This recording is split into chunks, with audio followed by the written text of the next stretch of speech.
Hello, horror fans, and welcome back to the Script to Scream podcast, where we delve into the spine tingling world of horror cinema.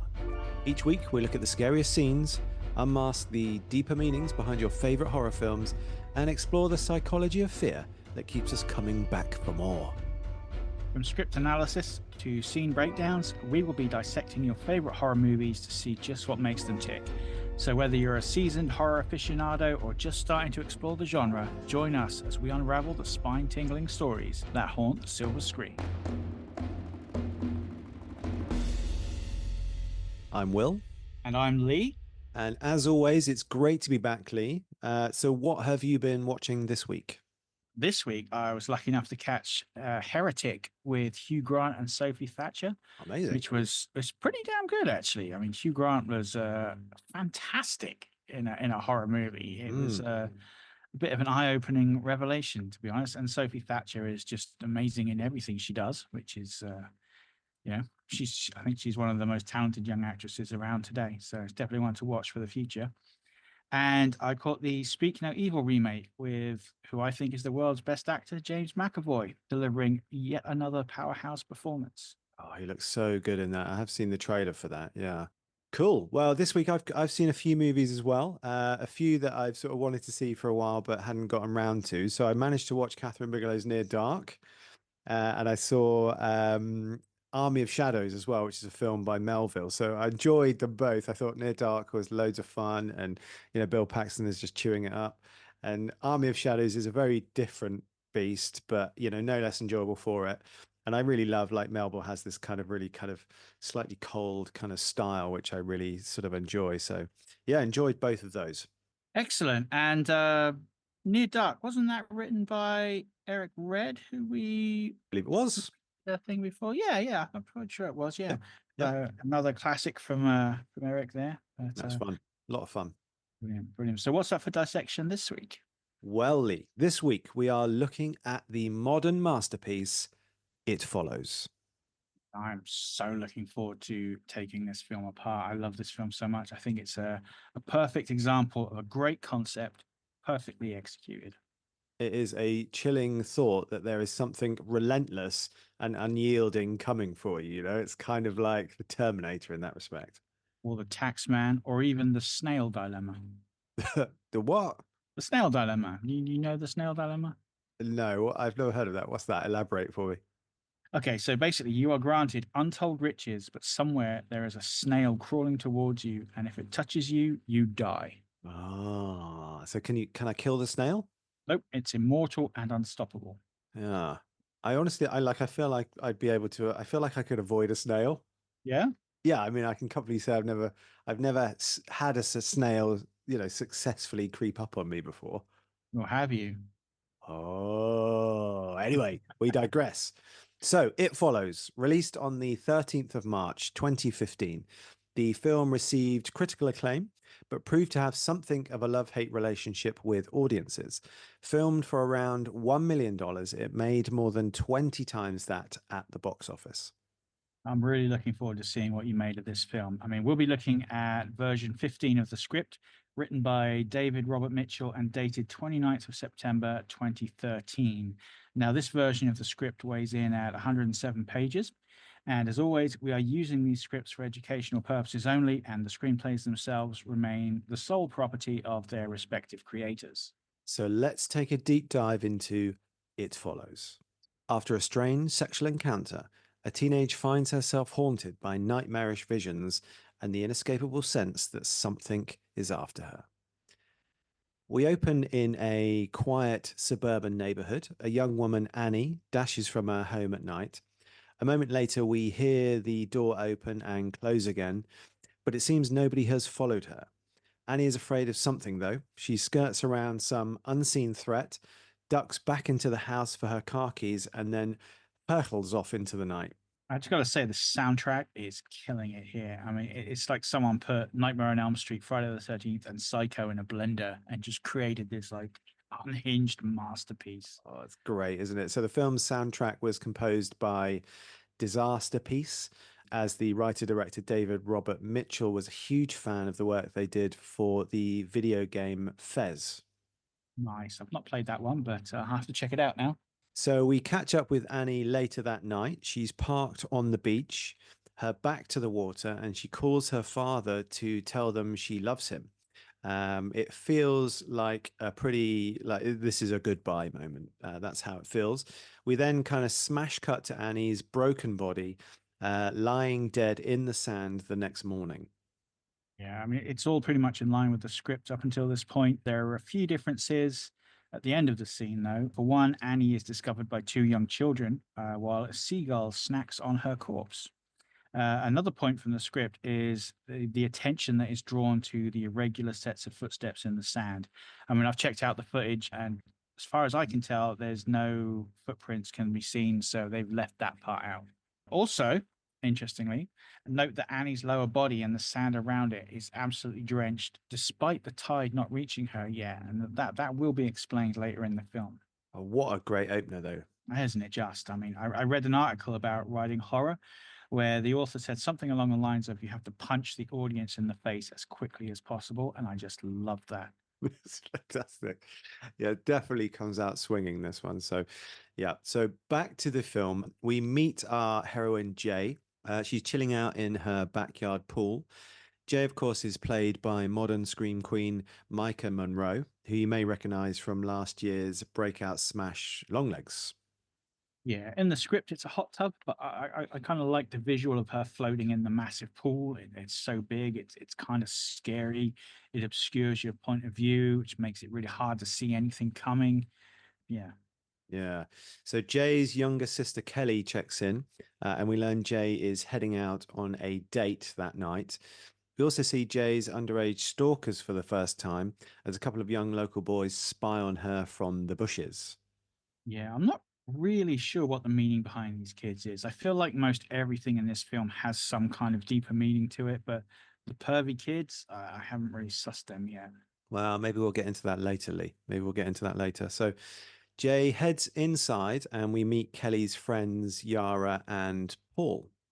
Yeah, it's pretty clear that Paul is simping hard for Jay. Yeah, I was distracted by the old CRT televisions, actually. So, what decade do you reckon this film was set in?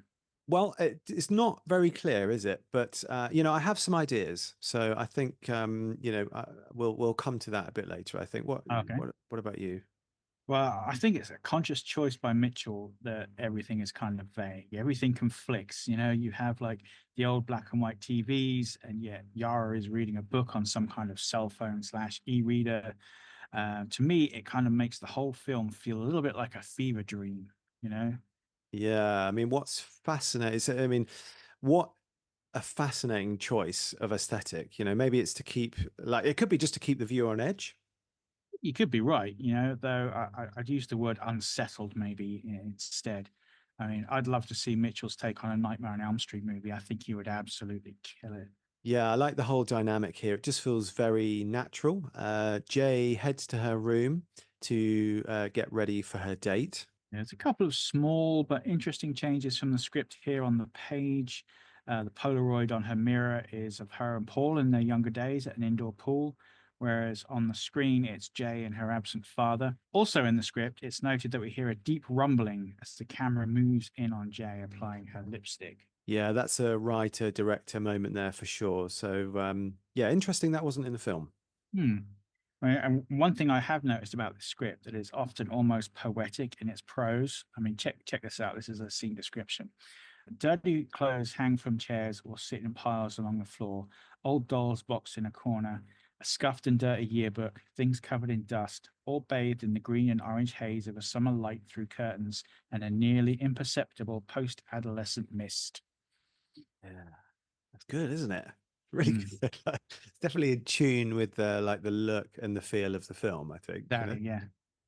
So anyway, we rejoin Jay on her date with the mysterious Hugh at a local theatre. They engage in a spot of people watching and play the trade game, where you pick a person you'd like to swap places with, and the other person has to guess who you picked. Okay, so Hmm. a quick aside: who would you pick to swap places with, Lee? Oh God, I don't know. Who's Sydney Sweeney dating right now? I'm not sure, dude. I'm not sure. Okay, seriously. probably one of those like ridiculously in shape CrossFit people. So I could see what my life would be like if I wasn't old, fat, and lazy, maybe. Oh, you're not lazy. Thanks, I think. How about you? Who would you go for? I definitely, honestly, I'd swap with my dog. Like that guy has the best life ever. Interesting. Okay. Yeah. Uh, Hugh, by the way, is played by Jake Weary, who you may recognize from the critically acclaimed movie Zombievers. I have to admit, I missed that one, Lee. Was that a critically acclaimed film? Technically, we are sort of film critics, right? I think it's brilliant. Zombievers. So I assume that this features Zombie Beavers, you assume zombie beavers. correctly, my friend. Yeah. Absolutely. There we go. Perfect. Well, does what it says on the tin, that one. Oh, I think that.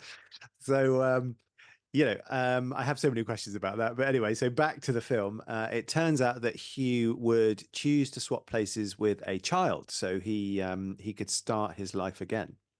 to be fair, I think most 20-year-olds probably feel that way. But that speaks volumes for the situation he's currently in, doesn't it? I mean, in the script, Jay takes a couple of guesses before Hugh reveals his choice, turning down the options of a big, sort of muscly dude and a guy dating a really hot blonde. Yeah. So inside the theater, and what a theater it is. I mean, a slice of retro heaven. This one, I think. This theater, beautiful. It's Jay's turn to pick, but things, quickly turn when Hugh realizes Jay can't see the person he's referring to. He practically drags her outside, making some excuse about feeling sick. One uneasy car ride later, and the two enjoy a meal at a diner. Through the window outside, a stranger crosses the road towards them. In the script, Hugh is much more nervous, sort of glancing out the window every so often. We then get a scene which isn't in the script of Jay trying to instigate a sexual encounter in Hugh's car, but he resists, citing his sickness from earlier on at the theater. We also get a brief scene of Jay in her car and at school before we catch back up to the film. Part of me wonders here if Hugh actually thought he was free of the entity at this point. I mean, we learn later that he had passed it on to Annie. So maybe he didn't know she was dead. It would explain why he is so surprised to learn the thing is still following him, why he'd voluntarily go into a dark theater.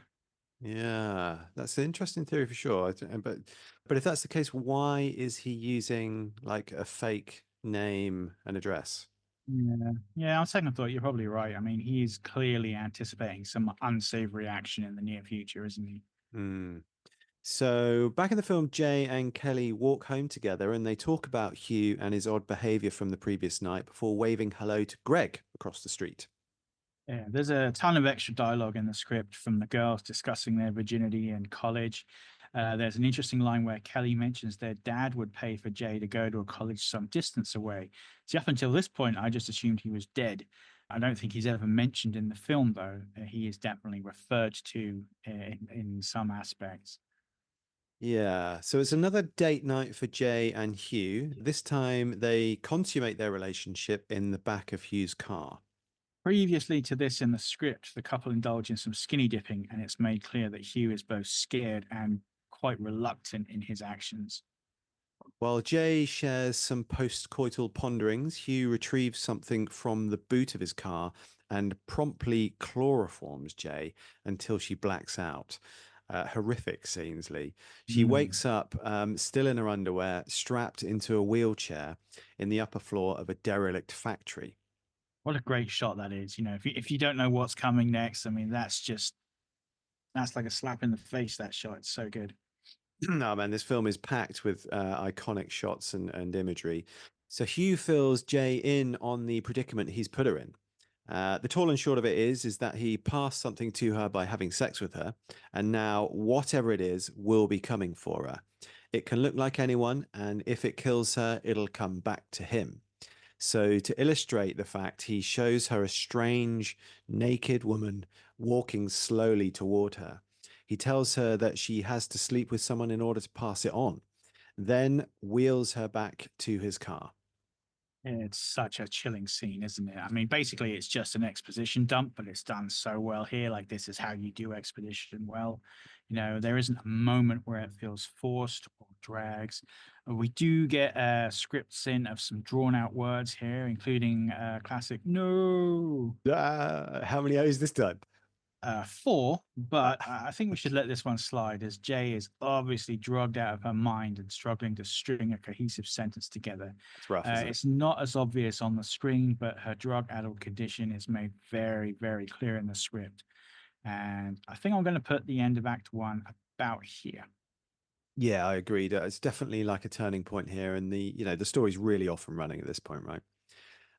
So back to the film, and Kelly, Yara, and Paul chill out on the porch playing game of cards.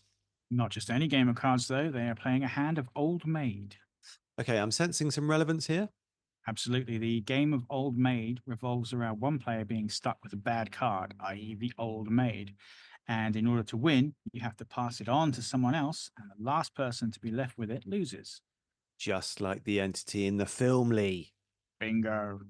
There's a few lines of dialogue cut from the script, but nothing of any consequence. Okay, and Hugh unceremoniously dumps Jay outside her house and drives off, as her friends kind of hurry over. Shortly after, neighbor Greg and his mum watch the commotion of the police and ambulance from their window. And there's an interesting line from Greg's mum: "Those people are such a mess." Yeah, it throws up some interesting questions, doesn't it? I mean, I think I mentioned before, it's alluded to that something happened with Jay's father. And I think this kind of adds more fuel to that fire. Yeah, sure does. Sure does. Jay is questioned by the police, and we learn that she never went inside Hugh's house as he was supposedly embarrassed by where he lived. We then see Jay in hospital about to undergo some tests. Yeah, I mean, in the script, it's specified as an STD test. I kind of want to touch on the rape theme, which is quite prevalent in this film. I mean, despite Jay and Hugh's encounter being consensual, the fact that he quite literally forces something onto her and the way the police treat her afterwards, as far as I'm concerned, she pretty much is the victim of a sexual assault here. And in the script, that deep rumbling from earlier is back as well. Yeah, there is a real kind of sexual abuse, kind of sexual trauma thing happening in this film, but maybe we can sort of dive into that all a little bit more a bit later. But as it is, the cops check out the scene of the crime and find Jay's bag and the wheelchair. We then get a scene of Jay's mother and Greg's mum discussing the incident. We linger on some photographs in the background. Mrs. Hannigan shakes her head in sadness as she drinks more coffee. Looking around the room at the wall of family photos, Jay and Kelly smile brightly in front of a wooded backdrop in childhood portraits. In one faded picture, young Jay smiles awkwardly, leaning on her grandfather's shoulder, peeking at the camera. The old red-haired man grins alongside Jay's mother and father. In the script, we get a series of shots just showing the normality of the neighborhood and how, despite like this monumental thing happening to Jay, the world goes on the same. Yeah, it looks like Jay hasn't been eating. There's an untouched plate of food which is sitting next to her bed. In the next scene, she examines herself in the mirror before, jump scarely, a ball hits the window. She looks outside, but nothing can be seen until we change camera angles and see one of the pervy kids hiding under her window. Why and how did that kid throw the ball at her window with such force if he was hiding underneath it? Yeah, I have no real answer for that, but maybe, the only thing I can think of is maybe his sort of little pervy buddy from earlier was jealous and he threw the ball. Maybe. Anyway, it's a mystery. We'll never know, Lee. But back to the film. During class, Jay spots a sinister old lady walking across the campus towards her. Yeah, in the script, the old lady walks straight between people talking and nobody acknowledges her, thus confirming her definite supernatural status a little earlier.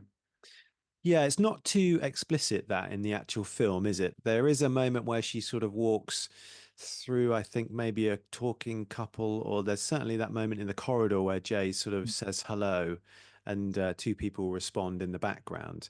But yeah, so it might be just that Mitchell didn't want to dive sort of into the supernatural aspect too quickly, I guess. But Lee, so I have a question. Okay, shoot. So when Hugh is giving Jay the lowdown on the entity, he says a couple of things. He says it's slow but not stupid, and it can look like anyone, whatever it takes to get close to you. Okay, I think I know where you're going with this. Yeah. So why does it look like a creepy old lady in a hospital gown and not like a high school kid? Okay, well, first off, that's a really good question. I have a few theories about this, nothing really concrete, but here's my take on it. So, first of all, Hugh himself is an unreliable narrator. I mean, he's just a kid on his own, and he seemingly had to figure out all of this for himself. So, what he thinks he knows may not be the truth. And secondly, the entity seems reluctant to attack in really crowded places. For example, when Hugh saw it at the theater, it just stood there watching him. So it could be that the entity wanted to scare Jay, so she would flee to a more isolated place. Hence why it chose to look like a creepy ass old lady. Mm. The third option, and this kind of ties in with the first point I made, is that maybe the entity isn't as smart as they think. Maybe it can't choose who it looks like because let's face it, if it wanted to catch Jay, it could easily have done so several times just by looking like Kelly or Yara. Although this theory kind of wavers when it comes to Greg later as well. Mm. Well, either way, Jay drops in on Kelly and Paul at the ice cream parlor where they work. In a back room, they talk about the creepy old lady, and Paul offers to stay the night to a resounding no. Jay does, however, relent to him crashing on the couch. Mm. Poor Paul. Now, in the script, this scene takes place at a polar bear aquarium. Dude, a polar bear aquarium with actual polar bears swimming around in the background. And I am one for gutted that we never got to see this because polar bears are badass. Incidentally, by the way, my old instructor told me once that polar bear livers are poisonous and never should you eat one.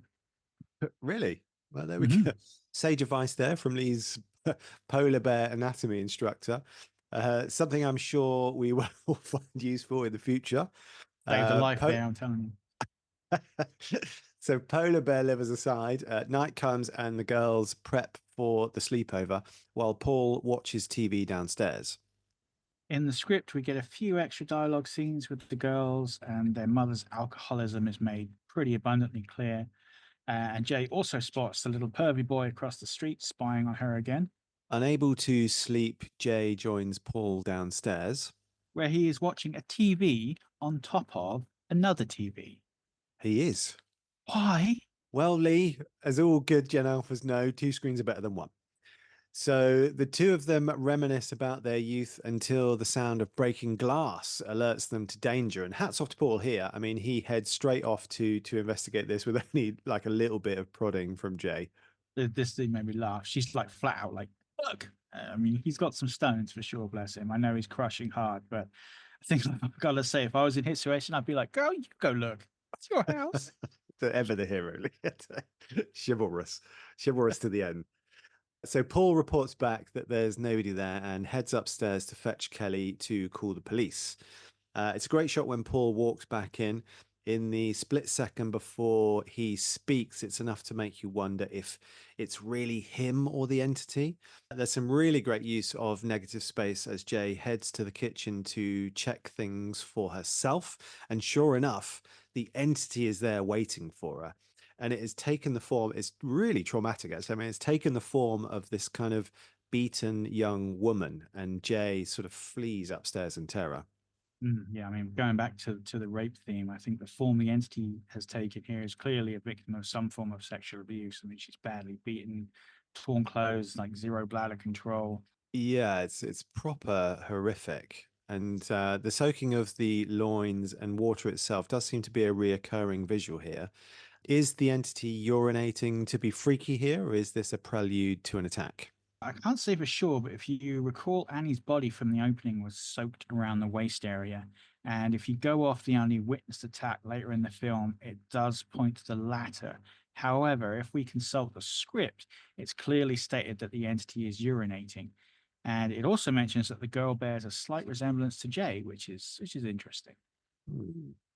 So Jay shuts herself in her room. She's understandably, pretty freaked out at this point. Paul and Kelly knock on her door, and after some deliberation, she actually lets them in. The entity can't talk, rightly?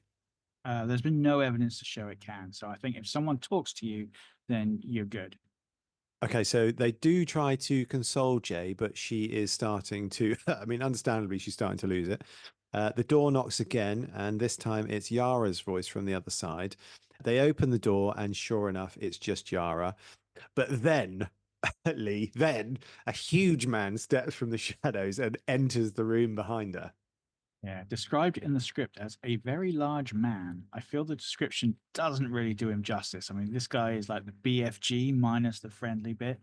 This larger than life horror guy was played by Mike Lanier, who was one half of the world's tallest twins at the time, standing 7 feet 7 inches tall. Sadly, Mike passed in 2018, but he has left an indelible imprint on horror fans for sure. For me, although it's somewhat mild compared to others we've looked at, I think this is probably the movie's holy shit scene. I think it's the one I hear people talk about most for sure. You know, the big tall guy, scary guy. Yeah. I mean, I think it's just like the abruptness of the scare. You know, you don't ever really see this coming, and it's also just really odd how big this guy is. Like he's huge, you know. So for me, though, I mean, the assaulted girl is kind of far more disturbing actually, and is for me like more of a holy shit kind of moment. So it's either that or something which actually happens a little later. Anywho, we're getting off topic. So Jay hightails it out the window, grabs a push bike, and flees to a local playground where she has a clear 360 view in all directions. There's a really wonderful vulnerability to her as she sits on a child's swing alone in the dark. And it's not long before she's joined by Kelly and her friends. After a brief panic, an approaching stranger turns out to be Greg, and the Scooby Gang is assembled. Jay states that she needs to locate Hugh and find out just what's going on. So the gang hit the road, Lee, and by daybreak they arrive at Hugh's rented accommodation, and Paul climbs in through an open window. So if you listen closely when he climbs in, you can actually hear makeshift alarm bells ringing. And once inside, we learn that Hugh has indeed strung up windows with empty cans and bottles to alert him if anything tries to force its way inside. A great little touch. I think there's quite a few nice little visuals in here. Absolutely. Like Kelly finding bottles of prescription pills with the labels torn off, and a makeshift escape hatch cut into the drywall. He did say never to go anywhere with only one exit. He did. He did say that, didn't he? So Paul heads upstairs while Yara and Greg check the kitchen. And what does he find? Use wank bang. Couldn't have put it better myself, Lee. In amongst the various media is a photo of Hugh and a girl in high school. They recognize the uniform and thus have their first real clue. I did read somewhere that the girl in the photo is Annie from the opening, and while that makes perfectly sense, I've squinted at the photo and I can't say with certainty whether or not that is true. But also, Hugh, like, bin your tissues, mate. Jesus. No wonder he was embarrassed to have company around his house. It's a grotty scene, isn't it? Hmm. So Jay and Greg head for the school where they discern Hugh's real identity via a yearbook.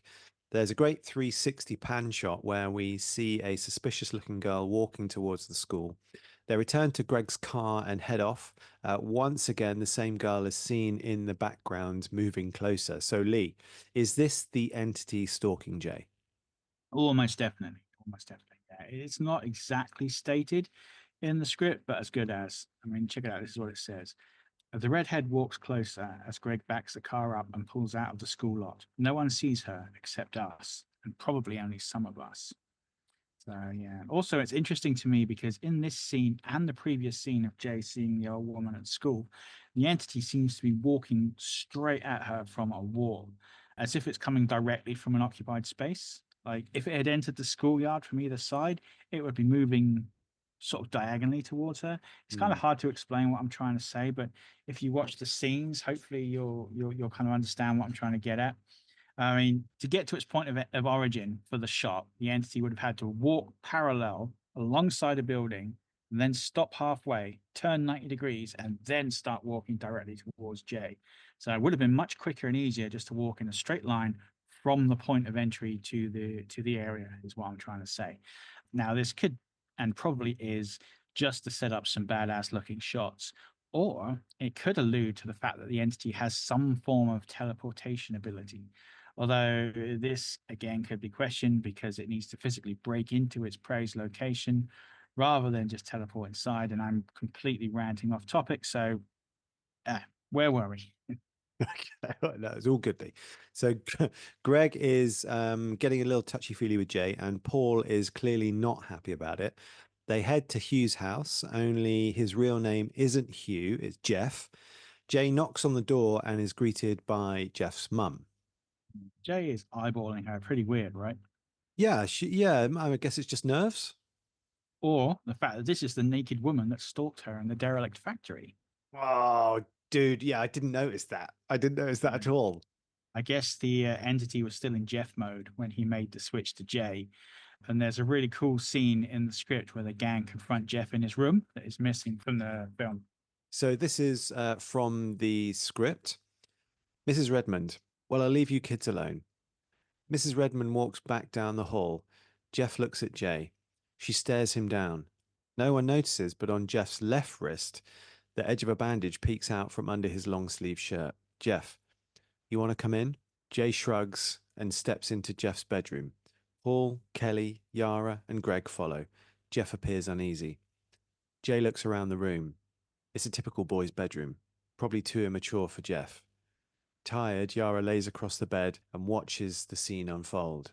Greg closes the door, blocking Jeff in. He hovers near the young man as though he's about to punch him. Seeing that he's trapped, Jeff looks over at Jay. Jeff, I'm sorry. Jay ignores him, looking at a small candid photograph on Jeff's dresser. In the photo booth strip, Jeff smiles alongside a laughing and happy young woman, Annie. Jeff, you don't know how horrible I feel. Greg smacks Jeff in the face. Greg, fuck you. Jeff does nothing in return. He has tears in his eyes. Jeff, are you going to call the police? Jay, I'm not sure yet. Jeff, his voice is weepy and weak. Please don't tell my family, okay? Jay, I just want to know what's going on.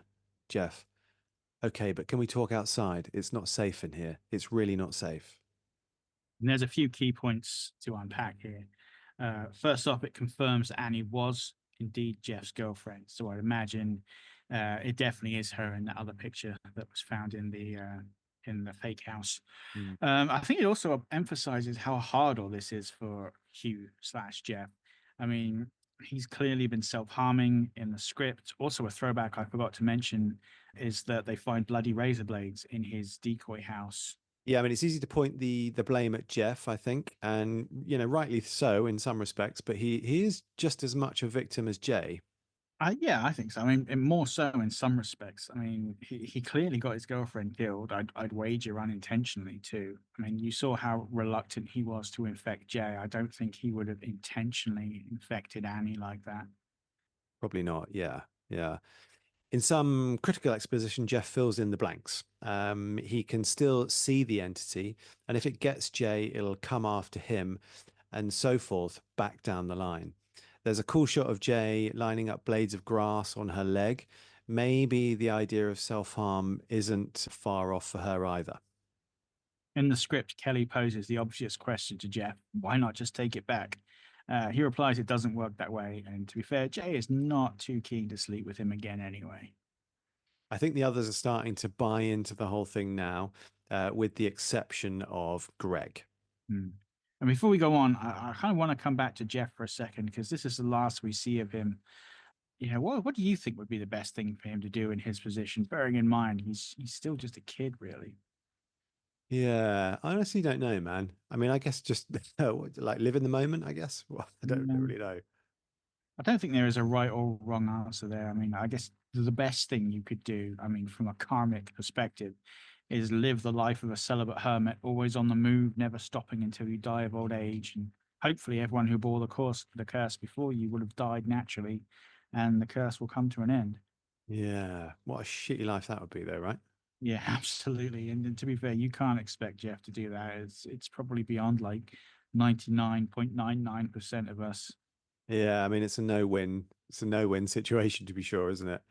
So, on Jeff's advice to put some space between her and the entity, the gang head to Greg's family lake house to mull over their next move. As the gang settle in, Greg locates a gun and teaches Jay how to shoot. There's a nice moment in the script, which isn't on screen, where Jay has to phone Kelly's school and pretend to be her mum signing her off sick. There are a few other missing scenes here. One of Paul trying to make his feelings clear to Jay, and some really cool shots of what could well be the entity's point of view as it walks across the country to reach them. Exterior highway day. We slowly push forward, moving up along the expressway. Cars race towards us, passing on either side. We creep along, unfazed by their proximity, closer and closer. Exterior, woods, night.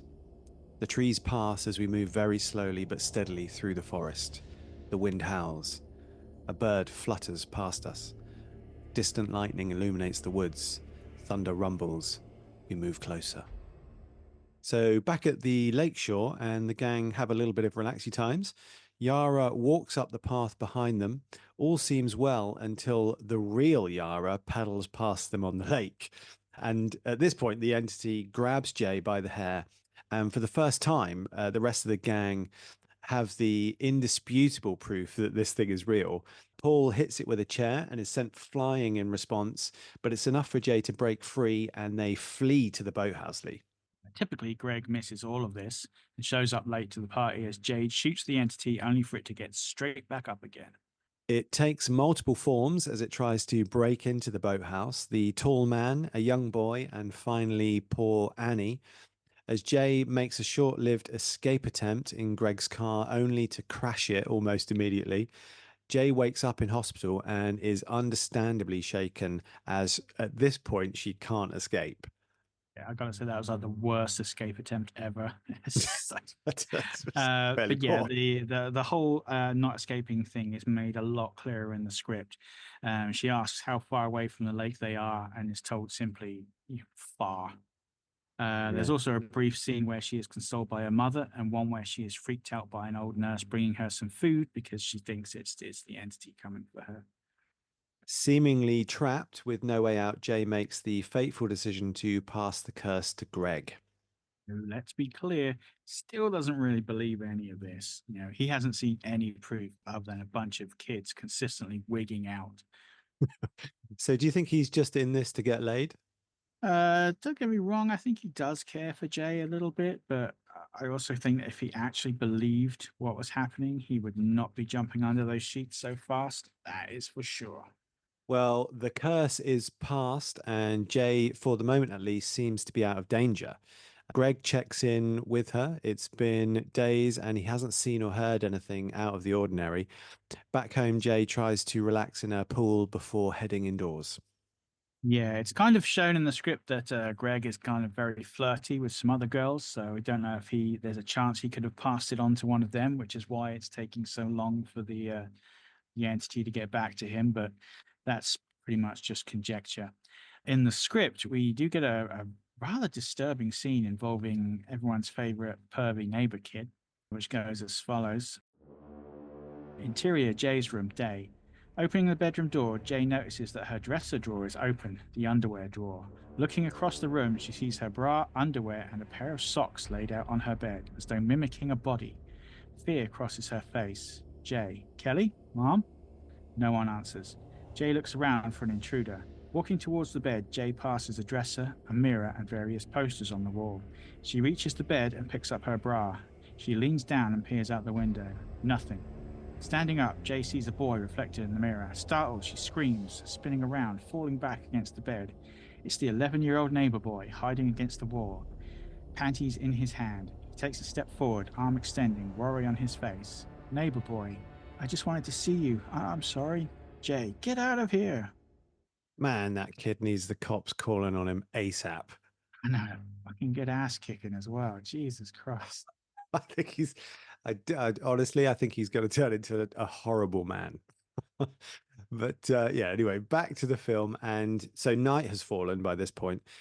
Jay stands sentry watching over Greg's house from her bedroom window. She spots Greg walking down the street and tries to get his attention, but something isn't right. Unable to open the door, Greg smashes a window and climbs inside. Jay tries to phone him, but no answer. She rushes from her house and follows through the smashed window. Upstairs, the entity has taken the form of Greg's mum and lures him into opening his door before pouncing. So Jay watches this helplessly as the entity, and what Lee, what is it doing to him exactly here? It's kind of dry humping him to death. Yeah, so dry humping is it's not entirely accurate, isn't it? Yeah, there is definite gushing. Yeah, so whatever it's doing, it is disturbingly sexual and definitely not a nice way to go. And for me, I mean, this was, referenced it earlier. This was my kind of holy shit scene. It's like, what the Yeah, hell is going definitely. on here? So with herself, back in the entity's sights, I mean, Jay hits the road again. She's driving long into the night. She sleeps on her car and is awoken by the sound of three guys partying on a boat. So she starts to strip off and heads out in the water.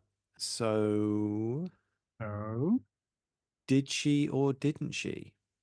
I think like so much in the film, I think it's meant to be open for interpretation, but in the script, she backs out and swims back to the shore before the guys see her.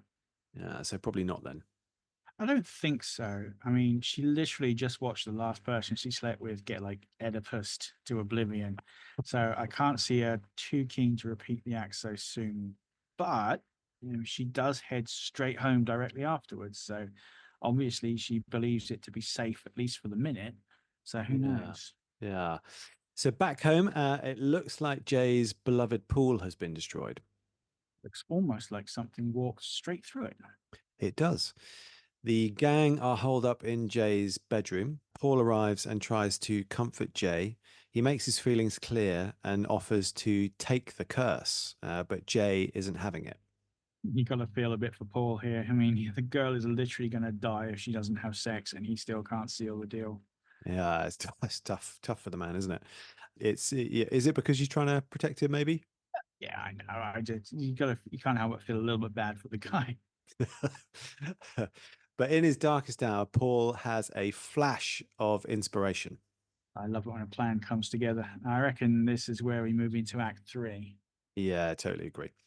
So, as the gang pull out the driveway, a naked man stands watching from Jay's roof, which seems a little odd. Yeah, the entity definitely has a sense of flair about it, doesn't it? So, elaborate for the listeners here, Lee. Well, think about it, right? I mean, it could have looked like one of Jay's friends, her mom, sort of snuck up on her, but no, it thought, you know what? I'm gonna climb up on the roof and look like a naked old dude. That'll really freak her out. Yeah, it freaked us all out, I think. So, the gang head to a local indoor swimming pool. It's an unwritten rule that every American teen has access to a locked public pool. Is it? Well, as the saying goes, if I had a quid for every time that happens in a film, I'd probably have like 4 quid, but it's weird it comes up that often, right? It's a little strange. It's a little strange, isn't it? But the gang are busy putting their plan into action. So they're plugging in loads of electrical appliances and they're placing these appliances around the pool's edge. And it seems they plan a shocking reception for the entity, Lee. Oh, brilliant. Brilliant. I mean, I'll happily admit to not being much of a swimmer, but is it normal to have that many plug sockets so near the ground around a massive body of open water? Jay slips into the pool to wait, and the trap is set. And all they can do at this point is wait, Lee. Yeah. How that cast hasn't come off her arm by now amazes me. Now, just to halt proceedings here for a moment, Lee, this to me seems like a really, really stupid plan. So, so firstly, like Jay has already shot the entity, and we've seen it kind of get up. So I'm not sure like electrocuting it will be any more effective. Secondly, Jay is in the pool that they're intending to throw the appliances into, which to me kind of seems a little daft. And I think thirdly, I didn't hear any discussion about how, this slice of dim-wittedness is actually going to solve the problem. So, did I miss something here or? Well, I think the plan is for Jay to get out of the pool as soon as the entity gets in, because Ah, obviously they're assuming it's still just going to walk across the bottom of the pool. So I think the plan is for her to swim out and then they try to electrocute it. But interestingly, like, Mitchell has commented on this in an interview before. I mean, it is indeed a stupid plan. But why? It's because they're just a bunch of like dumb kids. They haven't got a fucking clue what to do. And as soon as Paul like puts forward a barely passable idea, they all just kind of latch onto it because they have no idea what they're going to do. They are literally just kids in a horrifically like adult situation. So I think they're just doing the Yeah. best with what they have. Totally winging it. Mm. Anyway, so after some time, Jay calls out, "It's here." She refuses to tell Kelly what it looks like, something we'll talk about in a moment. And she sort of tries to point it out. Obviously, the others can't see it. So the entity starts to hurl the electrical objects at Jay. And thankfully, obviously, the plan doesn't work. No shit. The household items don't carry enough current to electrify the pool, and they simply kind of short out. Unfortunately, I think here, like this kind of tugged me out of the movie a little bit here. Like the kids come up with this Hail Mary plan, which is doomed from the start. And not one of them kind of really questions it at any point. They're just sort of the mindset of, electricity plus water equals boom. Yeah, Yeah. not sure. Yeah, but yeah, I love this bit. I mean, as Jeff tells us earlier, the entity, it's slow, but it's not stupid. It can see that this is a trap. So, maybe it's unsure itself as to whether the electricity will be strong enough, hence why it kind of yeets everything at Jay first. Yeah. Or it's as stupid as the kids and thinks, thinks this dumb shit will work. Either way, Paul tries to shoot the thing based off of Jay's kind of vague directions, sort of pointing directions, but ends up shooting Yara in the leg, the tit. It's only when Kelly hits on the brilliant idea of tossing a bedsheet over the entity that Paul is able to actually shoot it in the head and sends it toppling into the pool. You know what would really help the kids out here? What's that? Paint, like Oh, spray paint or just some big tubs of paint and just kind of hurl it over in the thing's direction. Or maybe, and I appreciate this is probably out of their ballpark, but a harpoon gun. Harpoon gun would be a huge help here. that's, that is ingeniously. That's goddamn genius. Unfortunately, a sheet is it's the best they could come up with at this particular point. But the outcome is the same. The entity is wounded and is in the pool. So Jay makes for the pool side, but is grabbed by the submerged spectre.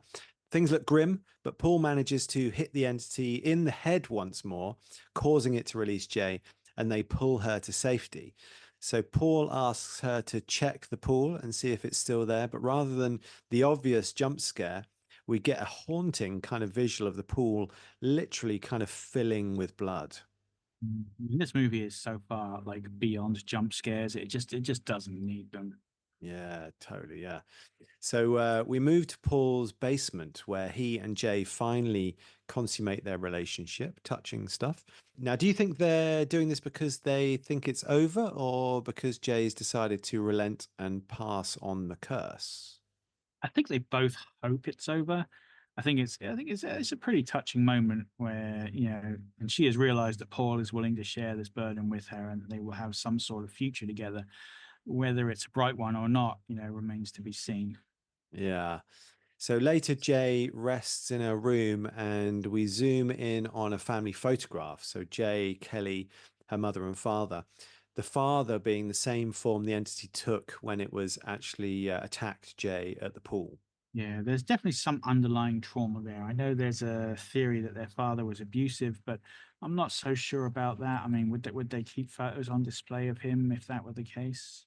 Yeah, so it's more active questions. Like this movie is full of active questions, Lee. Yeah, like why watch a TV stacked on top of another TV? No, Why not just watch the bottom TV?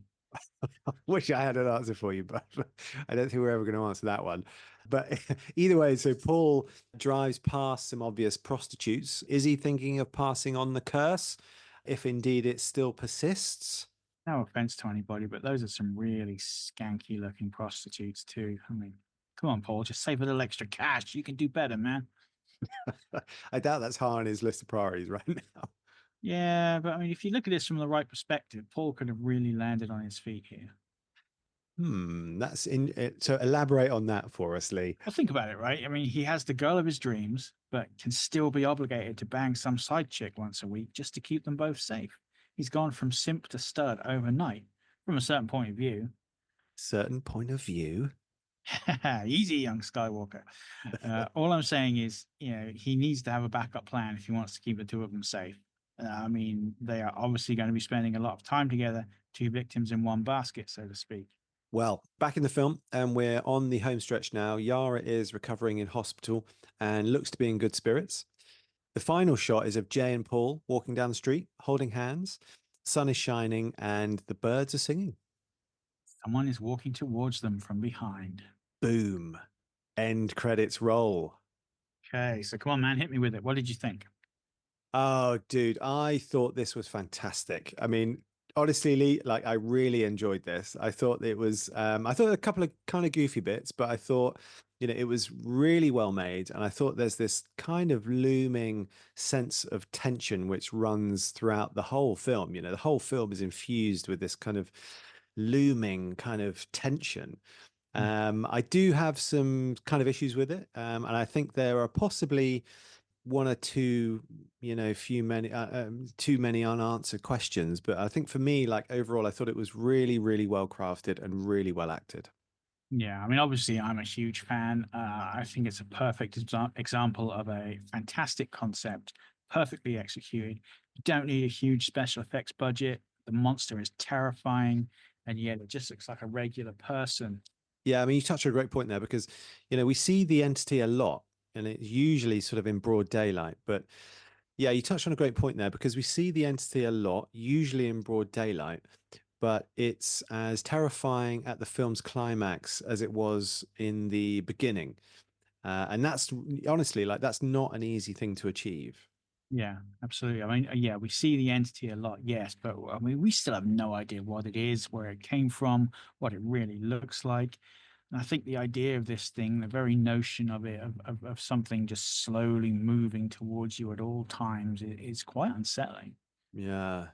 So, what was your scariest moment of the film?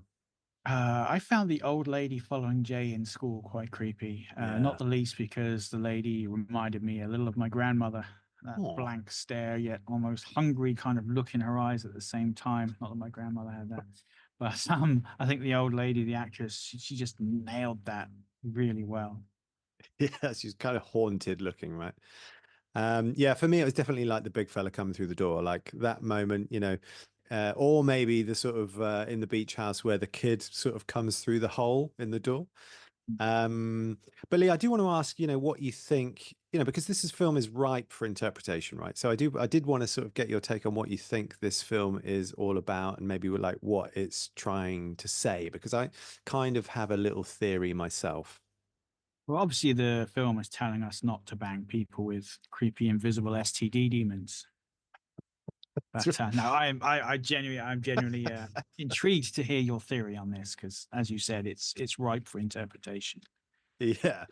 Well, I think I mean, the interest, what I'd like to do, Lee, is maybe sort of go through, my idea about this and sort of we can maybe develop it in real time, sort of the two of us together, because there's things I'll kind of miss. But I think the first thing is this, this entity is kind of completely unexplained. And you're never really given a sort of an explanation as to why it's doing what it's doing or what it even is or what it kind of looks like other than the sort of the manifestations that it appears in at any particular moment.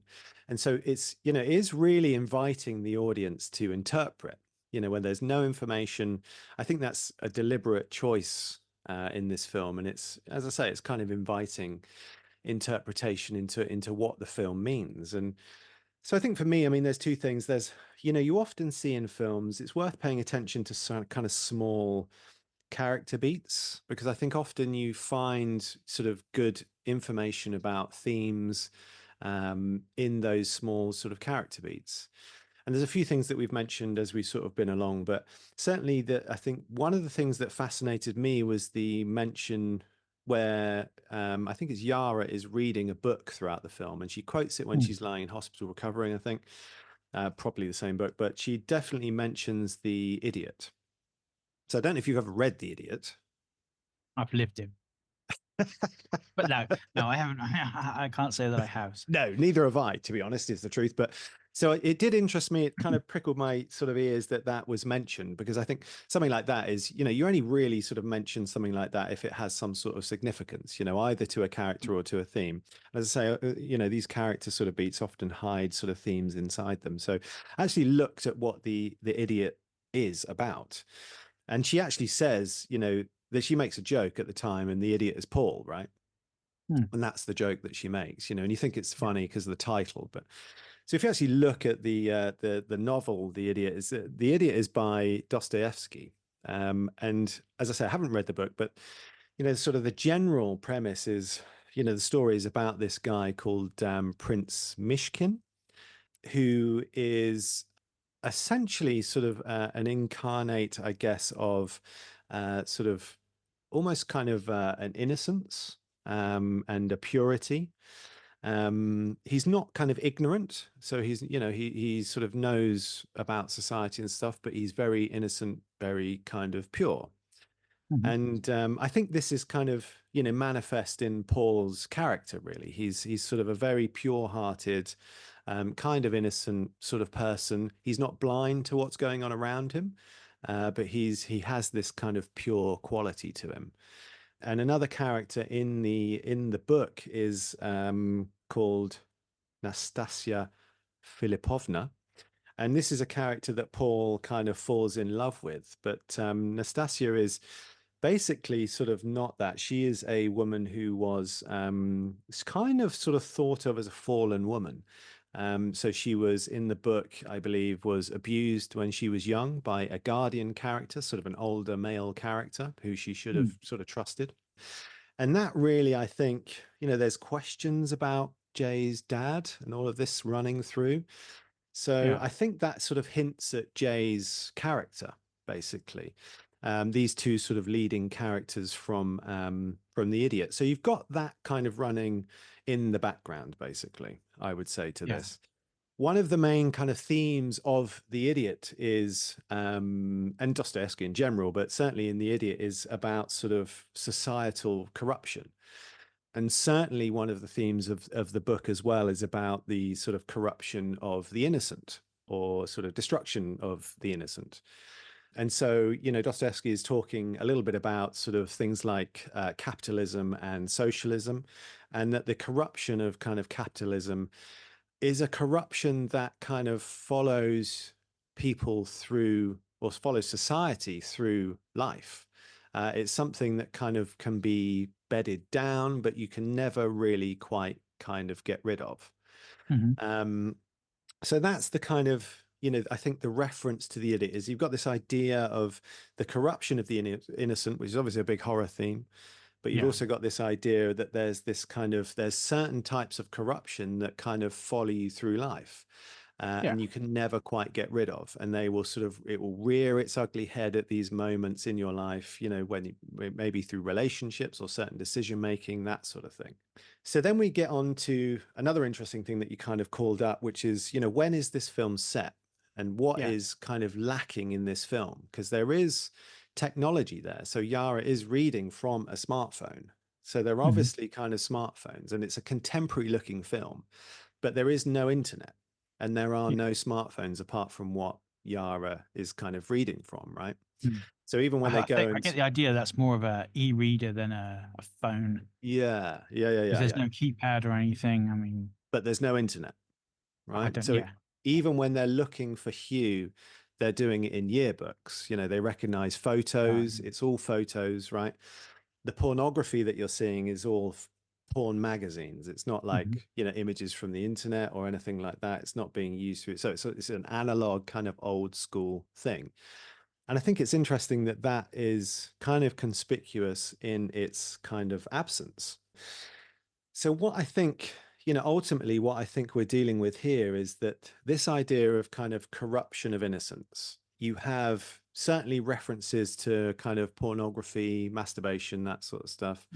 And you have this kind of sense that there's, people sort of using older forms, but there's no kind of internet. So you have, and we sort of mentioned this earlier as well, you have these two young kids that are kind of peeping through windows and peeping over Mm. bushes, very sort of young people, Yeah. very sort of voyeuristic. The film's shot in a very voyeuristic way as well. Yeah. But I think personally, for me, this is all about taking the sort of themes from the Idiot. There's sort of character parallels there as well. This is for me about the sort of over sexualization of young people in today's society. Yeah.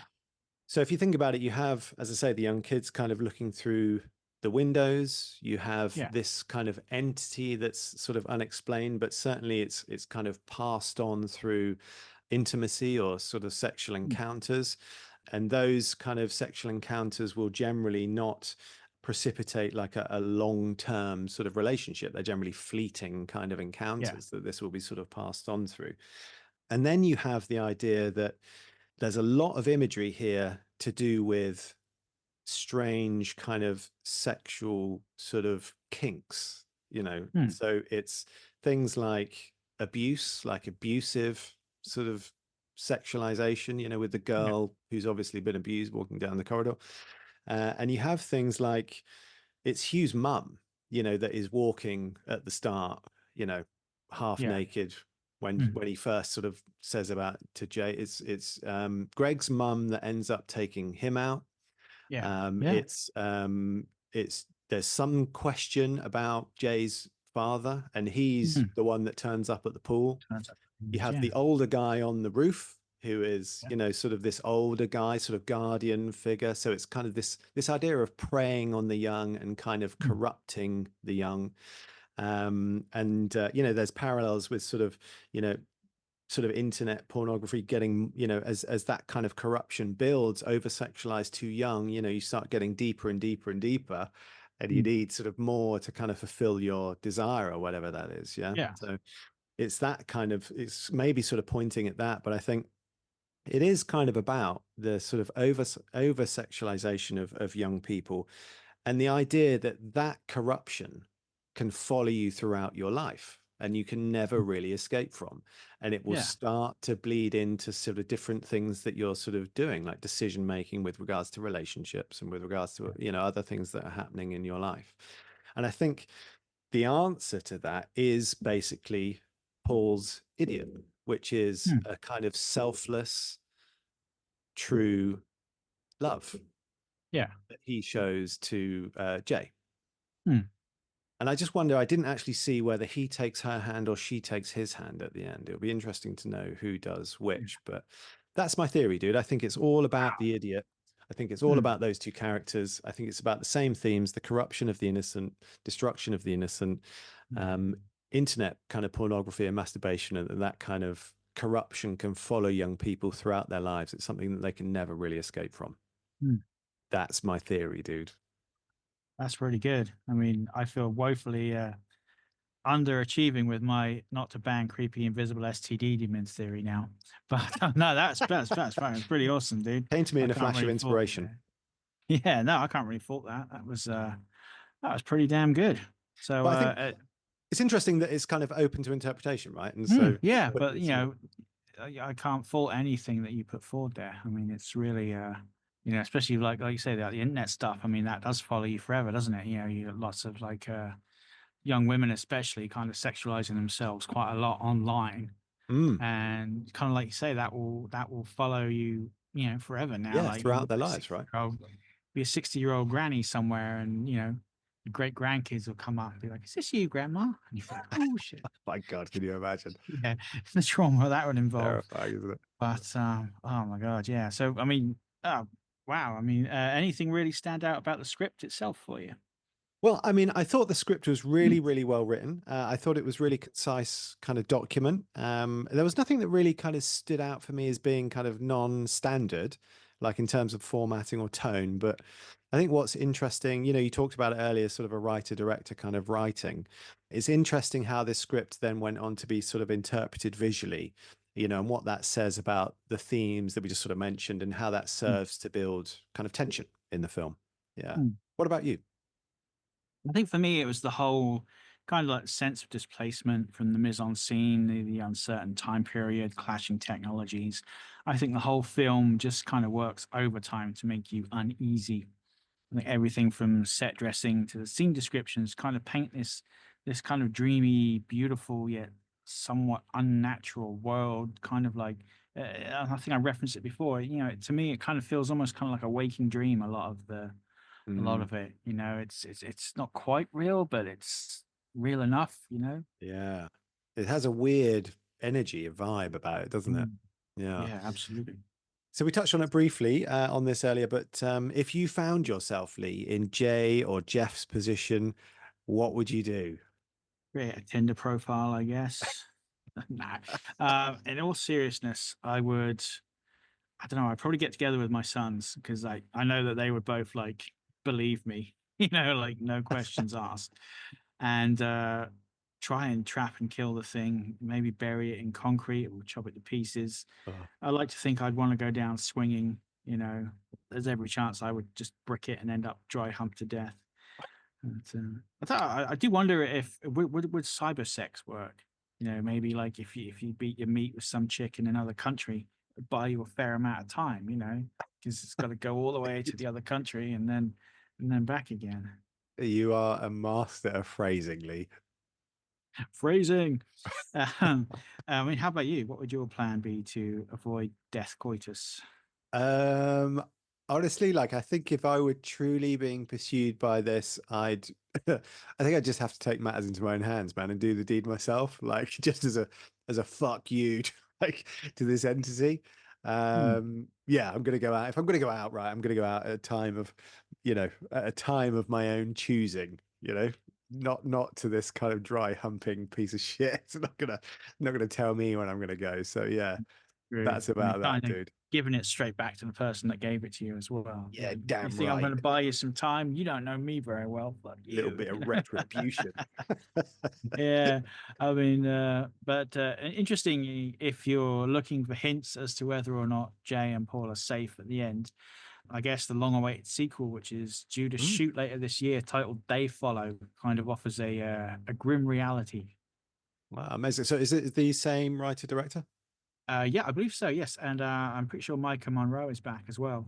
So I wonder what her body count will be after a decade. Oh, dude, can't believe you went there. But she's going to be racking them up for sure by that point, right? I mean, you would be, right? Yeah, either that or she's got a lot of air miles, I suppose. I wonder if Okay. Paul's around. That would be Yeah. interesting. So that's about it for this week. So, Lee, tell us what's on the agenda for next time. Okay, so next time we're going to be looking at The Babysitter, which was a comedy horror from the pen of Brian Duffield. Oh, yes. So I've heard you sing Mr. Duffield's praises before. Yeah, Duffield is notorious for breaking screenwriting rules, and he has a fantastic range. So I'm really looking forward to taking this script apart. And it also stars modern scream queen Samara Weaving, who I'd quite happily sit and watch White Shopping List for 2 hours. So either way, I'll be happy. Not that creepy at all, Lee. Nothing creepy about that. So, if you enjoy the podcast, please hit like and subscribe. And obviously, please do go and check our socials as well.